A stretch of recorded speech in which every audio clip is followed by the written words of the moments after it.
Hi, thanks for joining us for another episode of Patrons and Partnerships. Our episode today is a bit special. It's the first in a series in a collaboration with Santa Fe College, where every other month, the second episode of the month will be an interview with Santa Fe staff to highlight a notable program or outreach effort. Today, our episode focuses on My Brother's Keeper, a support program designed to increase the retention and success of Black males both academically and socially. We spoke with Javan Brown, the coordinator of My Brother's Keeper, and Mike Hutley, the College Registrar and one of the supporting staff since the program's inception.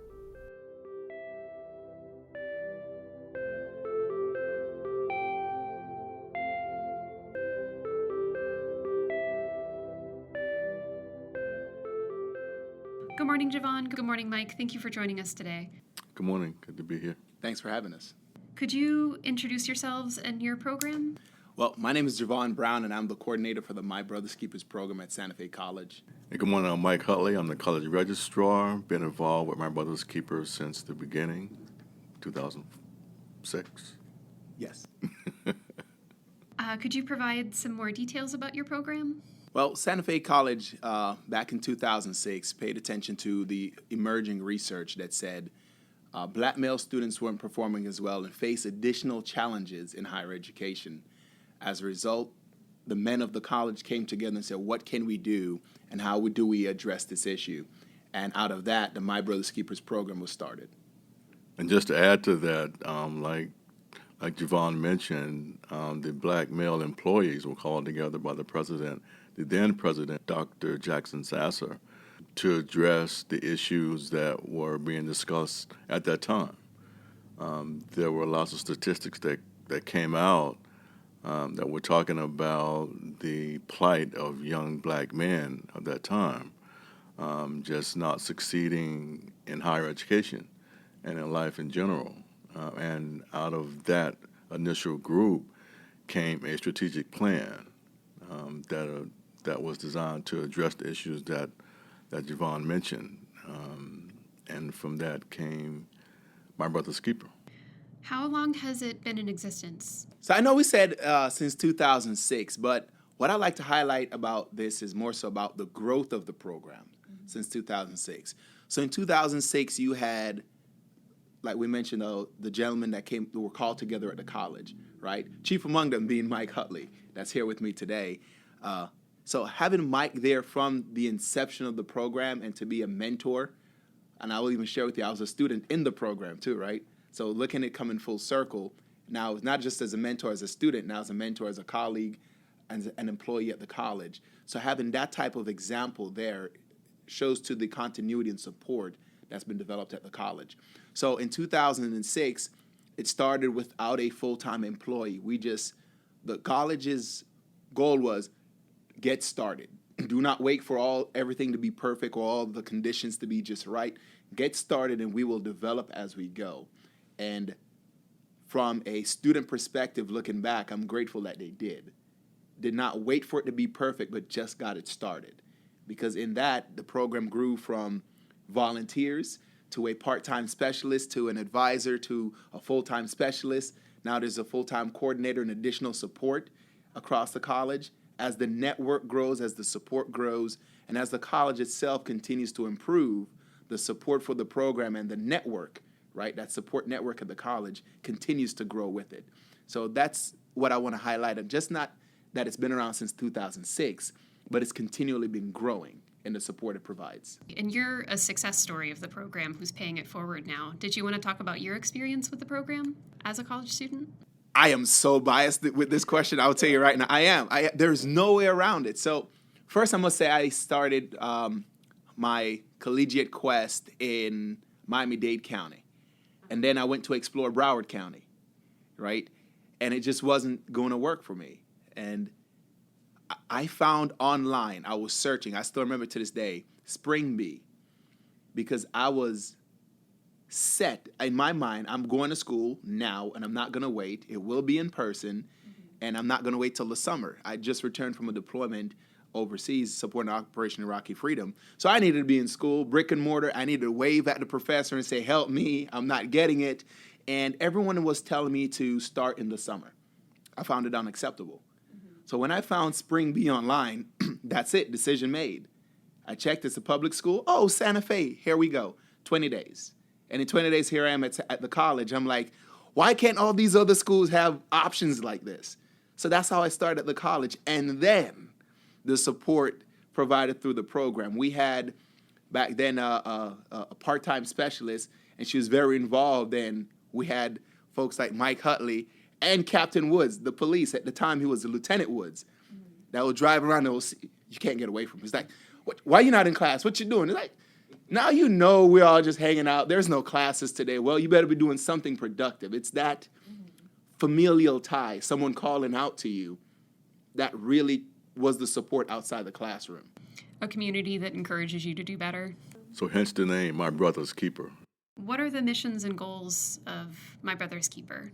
The purpose is clear, right? It's to support Black males academically and socially. The how we achieve that, right? The goals, that what we do. Like I'll share with you, in 2017, right? There was let's take a look at ourselves. What are we doing again? And in 2018, we started with the revamp process, where we started to focus on three main areas, or three tenets, if you will, of developing students. And it's diplomat, mentor, and scholar. The diplomat is we need a group of student leaders that will be responsible for the program. And again, emerging research, you can go through the research, tell you students need to be in charge. That peer mentorship, that peer leadership is absolutely important. So that's why we started to focus on the diplomats. We did that for 1 full year, demonstrated success in the way that we can model that program. The next, we focused on the mentoring. What will that look like? Now, mentoring needs to be two-pronged. The collegiate students themselves need to be mentored by folks like Mike Hutley, and now I'm in the seat myself, and members of the college and the community. But at the same time, they have a responsibility to the community. They too need to be charged with providing mentorship and support in the community to younger children. So we started to focus on elementary school. We partnered, we did the cohort for a full year, and then got hit with COVID, right? So that stalled a lot of our progress in that regard. And the next part is scholarships. We need to identify our young men as scholars because everything in the community is telling us that they're not. The research is telling you that you're not. And there's this thing we all know about labeling, and what you see, what they say, what you communicate is what is now absorbed and become the belief. Some call it, forgot the term, where you start to manifest those messages. So what if we start to call these young men, instead of at risk and everything else, what if we charge you as the scholar and tell you what that academic path needs to look like? And then not only that, we identify those that are scholarly, that are advancing. So we have students with a 3.5 GPA, and they're charged as being scholars to represent what the model of scholarship in academia looks like, to do the peer mentoring and bring their peers along. So those are the three tenets: diplomat, mentor, scholar, in which we've been supporting students. We've demonstrated success in all three, and how to develop and enrich students in those regards. That's interesting. I'm glad that you're providing alternative stories for Black men to see themselves in. What are your major initiatives for My Brother's Keeper? The major initiatives are, just as I outlined, diplomat, mentor, scholar. And I'll say, please note, I said we've demonstrated success in each category. Just the truth is it's become unsustainable to maintain all three tenets as just the coordinator, because the level of support that's needed as the program grows in these three areas. Mm-hmm. So this has been communicated. The colleges continually try to find ways to bring in additional support. We have other folks in the college that try to support the program externally.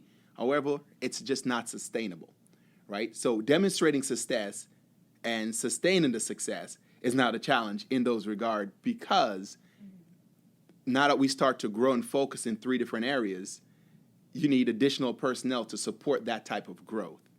And we just aren't there yet completely, but the college is still exploring ways that they can provide additional support to the program. So those three areas. The greatest challenge I will share with you is this: scholarships. Scholarships that are deliberately named for students in My Brother's Keeper will make a difference. It is hard to maintain student diplomats, and the diplomats, let me tell you, I'm putting them to work. This isn't just a hangout. This title isn't to look cute or be pretty. No, you're going to get put to work. And I expect you to not just be a role model, but to be active in the recruitment process, active as a face, not just for the program, but I'm going to expect these students to go to meetings that I'm not in. And you will speak on behalf of the program and carry the same authority. And if you say this, well, that's what it is. I'm going to trust your word. That's a greater level of trust and burden or responsibility that's going to be placed on these young men. So we must reward them in some way, shape, or form. Currently, we do a $100 book stipend, but let's be honest, that's not going to hold them. If we can provide scholarships, tuition-based scholarships or things of that nature to fully support them throughout that semester or the season that they're serving, I think that will make a big difference. One thing that you hear woven throughout Javan's comments is the accountability. You know, I mean, Javan expects a lot from the young man, and we all do. And that's a college-wide thing that Javan has done a great job at helping the college community to keep that tenet as a part of what we expect, you know, from the young men. And that's a part of everything that he does, that he speaks to when he talks to the young men, or has a young man involved in everything. And that's a huge part of what's going on. He's humble about that, but that's a huge part of the success, I think, of what we're seeing. Encouraging that personal and professional development in your mentees. I'll share like the value for me, and it's crazy to share. I'm going to do it. Go for it. Here goes. Do it. So, having students currently, we have students in batches in different places, and I stopped to observe how they communicate.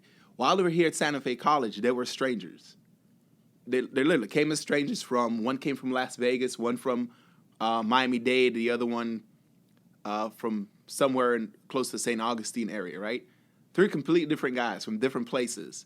Now, they all live together as roommates, and they're looking to buy a house because paying rent, I won't communicate with the words they use, but paying rent is not it, right? So they want to go get a joint property that when they move out, they can leave it as a rental property down in Orlando. And I'm sitting here like, man, if I was thinking like that, right? Yeah, that's forward thinking right there. But it's because it's what was formed here. Mm-hmm. And we had Money Mondays, where when we're talking money, we're talking money. When I can't require anyone to do anything, but I sure got standards and expectations. So you need to go read this book, or you need to go watch this video, or you need to come here because you're being broke. And broke is just the mindset. I'm challenging it. What are you doing? Mm-hmm. We had students that are getting, and I'll share this with you too in the podcast. If you're listening, come to Santa Fe College, find me. I will talk you through this process. I do not believe anyone should pay for school. And I think if you're going to school and you're paying out of pocket, you're doing it wrong. I'm biased. I had the privilege of going to Santa Fe College for free. Let me fix that. I restate it. I got paid to go to Santa Fe College. And a lot of students don't understand what it means to get paid to go to school. Now, there's this thing I call the lies. And for the last year and a half, 2 years, I've been calling it a lie. Up front, we tell it at college, we tell it in the community, we tell it in our homes, and we tell it in the schools. We are telling these kids that college is expensive. It's a burden, you can't afford it. And a lot of times what we do is, psychologically, we try to use it as a control mechanism to control the behavior or to get the behavior we want. So we tell these young kids, college is expensive, so you better study. You need to go to school and work hard because college is expensive. And what we're doing is, and what we fail to acknowledge, we're polluting their minds about the truth of it. I had a young man that says, why would I want to go to school if I'm going to get a student debt and everyone I know in debt is struggling to pay bills? Why do I want to go there and put myself in that type of situation? Fun fact, the same group of students we're telling it's the most expensive to, the ones that really can't afford it, or the ones that are going to be eligible for things like the Pell Grant. And just to be clear, the Pell Grant is a government subsidy on education. It writes a check to itself. If you are eligible in that income base, it will pay the tuition. That's it. Tuition paid. The college is now free. Your living expenses might be something else, but there's additional scholarships and grants that can support you in that regard. So what do I do in MBK is I make sure up front, and again, this is a complete bias of mine, but I drive the point home that school is free, and if you do what I tell you, you can make money. Some of these students are bringing in $8,000, $9,000 a semester. Wow. Okay. College is free. Yeah, that more than covers everything. Money management. So now they're thinking, what can I do with this extra money I got? They get past, we don't need to buy clothes because it's not going to turn into money for me. Now they want to buy a property to rent out in Orlando. That sort of mentorship is invaluable. Yeah, let's call it out. Okay, now it's affordable. And that's part of the message. That's part of what the program really does. How do you connect with, not just me, but other students are doing the same thing. They're having these discussions. And that's the big thing, right? MBK is a place that these students can come together and have these discussions and call it out and be challenged. And what goes with that is also Javan and the program does a great job in helping students to connect with other offices on campus. I mean, most folks, one, don't even know what the registrar is and what it does. I mean, but what goes with that is, you know, we want to make sure that students understand how to connect with resources of other campuses, not campuses, other offices on campus. You know, how to go through an appeals process, how to appeal taking a class for a fourth time or third time with a reduced fee, how to do a petition for an adjustment of record. All things are done through my office. You know, I mean, these are the things that especially young black males tend to just bypass or don't know or give up on.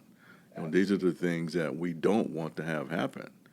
So again, these are things that are part of the mentoring, you know, that I think are invaluable, you know, that other students take advantage of, you know, and rightfully so, you know, that we don't want our young black men to give up on or to not know about. Yeah. So these are the things that go with that. I said everyone at that office, like, oh, petition quick. Let's start over. Look, here's, if I type in 2 or 3 letter sequence, P-E-T, no, I'm not going to get PetSmart or VetCare. Petition's going to pop up and it's a link straight to his office. My computer knows what I'm looking for. Yeah, I mean, not having to take a class again, that's money saved. Who do you partner with on campus and in the community? You said the registrar. Lots of people, it sounds like. Yeah, like, I was just like, wow, how do I? Say, yeah, wait. Yeah. How to boil that down. So here's the truth. I struggle with managing goodwill. And what I mean by that is, in the community, right, there are a lot of folks who, hey, this is what we do, this is how we can do it. And if you look at my desk, there's nothing but sticky notes. It looks like the back end of a restaurant with a lot of tickets. And I have quick notes written on them. Okay, this person can do an internship here. Call this person for this. And it's a student walking and said, wait a minute, say that again? We were in the MBK suite. We're by the computer lab where we have computers and a desk and various ways students can interact with the space. So the student mentioned something, and I'm like, wait a minute, give me a second. I had to walk to my office to go check my sticky notes to see which note belonged to him, because I was connecting the dots of the resources communicated by the community, and here it is, I'm hearing the need. We can connect it that way. And as for the college, I've been at Santa Fe going on 5 years now, and I'm still learning about the college. Santa Fe is remarkable. There's like offices inside of an office, behind an office, and sometimes it's unique how you get there, but there's so many people there to help and ready to help that I can't sit here and tell you I partner with just all of them. And as the support grows or as I learn about what's there, you know, you have that opportunity to match students or provide those additional assistance. But it is continuing, and the college isn't stagnant itself. Mike's office has grown tremendously. There's a lot of stuff you'd have to go back and forth with paper, and he's like, well, no, just submit this here, send it through this email, do it online. The process is now expedited. You remove 3 different steps. So there's several things going on. It's continually changing. But the top partners, I would say, is probably going to be the registrar's office, financial aid for sure. Admissions, we're always back and forth with admissions or the recruitment efforts, or how do we connect specific groups of students to support as soon as they get to the college. So you don't have to be lost in the process. As soon as you get here, how do we connect you? Right? Those are discussions that has been going on since I got there, and they're still going on today. How can we improve that? It's just all across the college. We partner with a lot of folks. And do you have any notable community partners that you work with? Currently, yes. The first one that jumps to mind is the 100 Black Men of Greater Florida, Gainesville. And with the 100, MBK specifically, we're targeting middle school boys for monthly mentoring that we're doing at our downtown Blount campus at the moment to provide additional support for young Black men. We started in February. First month, we had seven students registered. In March, we had 24 registered. And we only see it growing as the community learned more about that initiative. But it's not just to say we're mentoring those boys. Here's how it's going to be full circle. This is what we envision. We're mentoring them in the middle school before they get to high school, right? So we can plant that seed of different and opportunities beyond high school before you get to high school. So you have the next thing to look forward to. Now when they get into the high schools, Santa Fe already has its SF Achieve program, where we have the SF Achieve program is if the students go through it in high school, they will go to Santa Fe for free. They'll receive a scholarship to the college, right? So we have these additional opportunities that are built in that we want to make sure these students are prepped going into high school so they're not shy about seeking out these resources or getting involved with a program like SF Achieve. Go through SF Achieve, come to Santa Fe on a scholarship, right? Getting it paid for, and then end up in MBK learning how you can make even more money or how you can get connected with other folks doing different things. I challenge these young men to stop going home for spring break. You're wasting your time. Take a trip together. 9 of them apparently a couple years ago went down to Miami or Orlando. That's how they ended up at UCF. They really liked Orlando, right? Because can you believe young men are into Disney? Everybody is into Disney. Okay. They like Disney. They like the theme parks. And like, all right, cool. Orlando it is. UCF, here we come. But it's that network. How do you get there? Were you ever a part of a brotherhood where you were seeing other young boys face to face in that type of relationship, right? Where you're being mentored by men, a community of men. So now that you go through SF Achieve, and it's not gender-based or anything like that, SF Achieves, but there's other mentoring aspects that they can get involved in just because they know it exists and what it looks like and the fellowship that comes with it. Yeah, it's just one piece of the puzzle. How can Black men apply or find out more information about MBK? Like many things, it's online, right? So sfcollege.edu/MBK. Again, that's sfcollege.edu/MBK.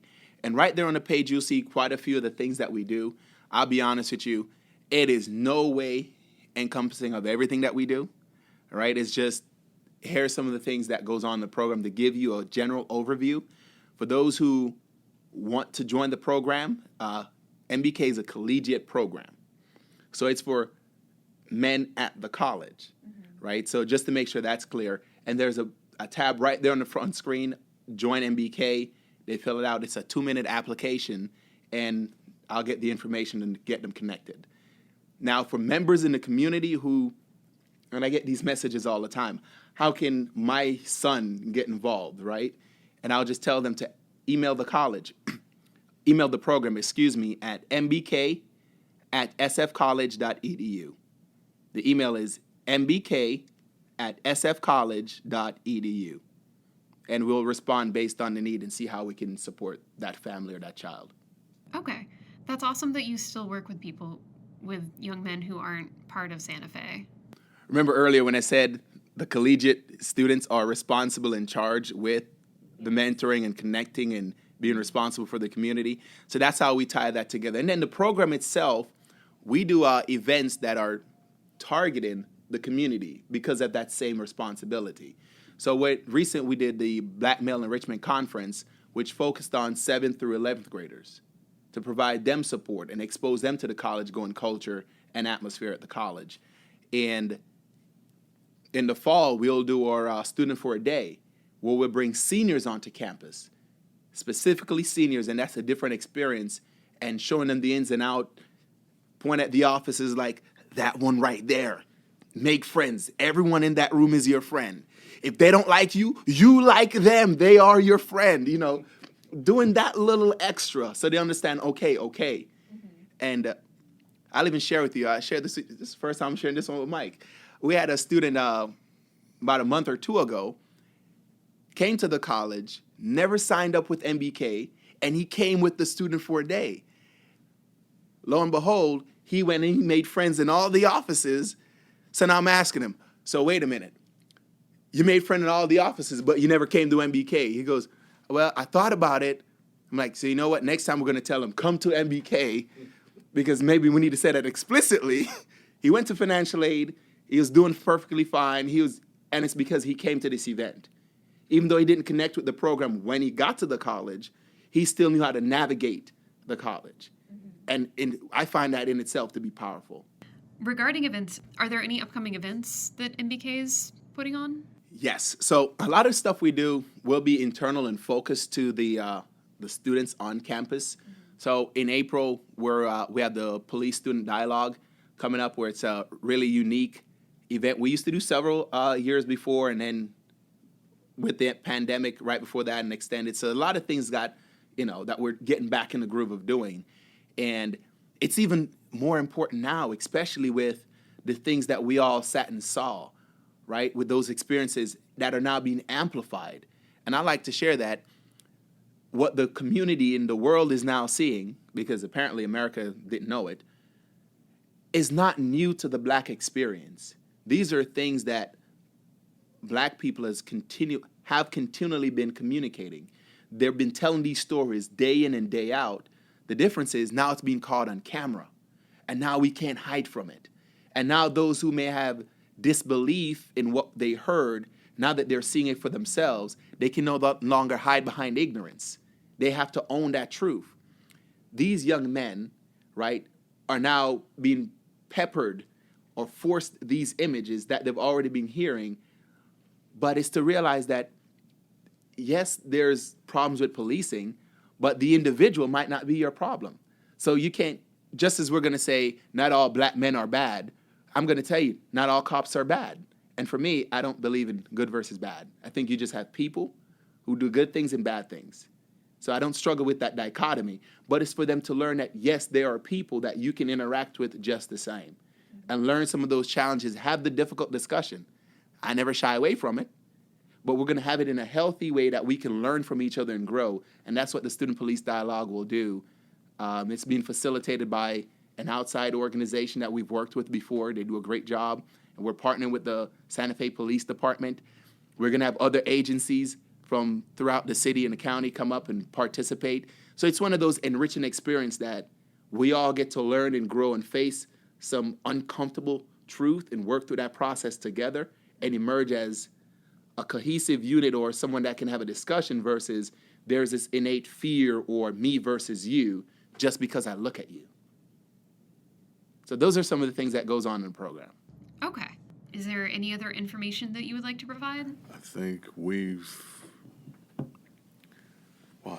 covered everything I felt we needed to cover. Javan has done a great job at highlighting the program.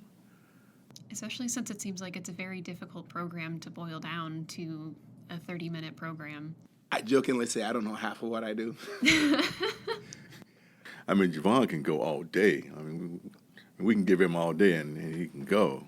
The only thing I can think of is, and it's, I don't know if you probably have them on the schedule for other events, but to note is, or SF Achieve that I mentioned, that's a pretty unique opportunity that we strongly encourage folks to dive into. Yeah, we have flyers for it here, and when I saw it, I was like, "Wow, I wish I was a high school student right now." I'm like, I'm in the wrong era. Right? Yeah, Send me back. Send me back, please. You always talk about being born in the wrong era, and you mean the past, but no, I want to be born. I want to be a high school student now. It does seem like there's a lot more opportunities for students these days than 10, 15 years ago. It seems like the people who graduated 10, 15 years ago looked at how difficult their experience with college was and decided that they weren't going to let other people struggle the same way. But not only that, I think what you're speaking to, and that sounds more like a testimony, is the growth. The growth. We've now noticed and identified areas in students that have struggled in ways that collectively we're like, wow, you shouldn't have to go through that. What can we do to alleviate that? And I'll share that. I've been around those conversations a lot at the college. And to see that, especially at Santa Fe, like, I'll just be upfront, I'm biased. I'm biased because my experience and what I get to see day in, day out, these are the conversations that are happening. And in the community, you might not know it, you might not think it, you might not see it. But when you see a program like SF Achieve and you're like, wow, I wish I was a student again, that speaks volume, right? Because you have folks at the table, and I'm going to tell you right now, Mike Hutley, Dr. B, Dr. Brown, I have seen and been around the conversations, and when you watch people remove themselves from a conflict, and the first response is, let me take notes, let me gather, let me capture this, and ask clarifying questions to understand the student experience or the challenges that's being communicated, that's powerful. And you're like, yeah, this is the right environment. These people get it. It's not about someone is frustrated and they're communicating through the frustration, but what did you get out of it? Did you become defensive and shut down, or did you stop to be purposeful and make this meaningful, what you can capture and how you can provide that support? Yeah.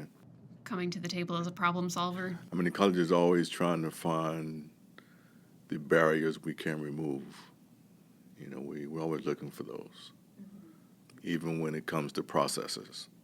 Regarding barriers, I know COVID has actually hit college enrollment pretty hard. I've heard it's like a 25% decrease in some parts of the country. Have you noticed that with the My Brother's Keeper program? Yes. Yeah. I'll be honest, not just with the program, across the college, several of the programs communicate the same thing. Like the incoming students, the challenge I see is Santa Fe College is a 2-year institution. And as such, the turnover is high. 3 years max, a student is expected to be graduated and moved on, right? Time and a half. So when you look at being affected in 2000 and going all the way through 2001, there's a bulk of students that are looking to graduate that have never had the on-campus experience. So what does that mean for organizations like MBK or other programs or student organizations as a whole? That means there's a good chunk of students that never got to experience that enrichment process of being on campus. Then not only that, the incoming students now are around a group of students that don't have a clue what that looks like. So they don't know what on-campus activity looks like. They don't know what the college atmosphere really looks like. They're coming to school when the spring semester we started off with COVID restrictions. We're still reduced the numbers and dispersed, trying to make sure that we're operating safely and that we can accommodate and meet the needs for the state and all the different policies that the school has to follow. But at the same time, you step back and you go, wow, they're coming into an environment where interaction was not being encouraged. But what's the main point of going to college? It's to network. It's to meet folks. It's to interact and rub shoulders with. But we're telling them not to do that this entire time. So how can we expect them to be at that point, be interactive, just because now we're going to change the rules? They've been accustomed to, well, I'm just going to take this class online. I'm not coming in person. And as a result, from what I see, is a lot of them just not being as interactive and not seeking out. Just as the enrollment faces that issue, there's those other factors that affect the interaction level and how involved students become on campus. Yeah, I didn't think about that. Even if there hadn't been the hit to enrollment, it would be something of like a cultural reset for Santa Fe College and not necessarily a good one. In my purview, it might take 4 to 6 years to develop that cycle of interaction again. And the reason why I say 4 to 6 years is because when I look at the university system, those students are there for 4 years. Typically, your first year, you're just trying to figure it out. Your second year, you're like, let me get involved in something. And it's your upper division level that you might decide you want to take over leadership. Junior, senior, you're taking over leadership of organizations. Well, they've had this gap, and it's going to take them 2 years to get back right. So I see the college, a state college, taking twice as much that time, where students start to get introduced back to activities again. And as that grow, the next 2 years, you might see the next culture of students or the next cohort being more accustomed to being involved and being active again. And mind you, K through 12 has been going through similar challenges. So the interaction is being reduced across the board. Yeah, the kids coming in are going to have a different idea of what college culture should look like anyway. So it'll be interesting to see how that works. But I'm glad that at least young Black men have MBK to assist them with that transition. I think that's all we had. If there's anything else you would like to talk about? No. You good? Yeah, thanks for having us. All right, yeah. Mike, Javan, thank you for coming. This has been a very interesting conversation. It's really cool, all the work that you do. Thank you. Thank you.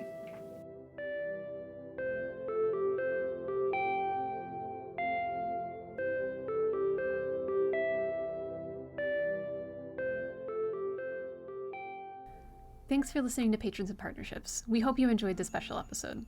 The next collaborative episode with Santa Fe College will be posted on June 23rd, and we'll be speaking with Ms. Julie Fault, the contact person for Santa Fe's Adult Education and GED program. We'll see you then. As always, you can find our episodes anywhere you listen to podcasts. Storytime on the Green is back for the new year starting January 11th. Visit our site at aclib.us/storytimeonthegreen for a list of times and locations for all branches. Partnership staff hold story times at Smoky Bear Park off of 15th every Thursday at 10:30 a.m., weather permitting, and we have a representative from the Dolly Parton Imagination Library to help you sign up. The Dolly Parton Imagination Library provides preschool children with a free book every month until age 5. If you have a child under age 5 in your household, it's a great opportunity to encourage their love of reading. Have you heard the news? Your library card now grants you access to Hoopla, a music and video streaming service with thousands of albums, comics, and movies you can enjoy on any device with the Hoopla app. There's no need to place a hold. All of the content is available on demand at any time. To check it out, go to aclib.us/hoopla. ACLD is happy to welcome you back for in-person programming at all library locations. Join library staff for arts and crafts, book clubs, and educational programs like computer classes and conversation clubs for ESL speakers. Registration is required and seats are limited. Visit aclib.us/events to view and register for programs.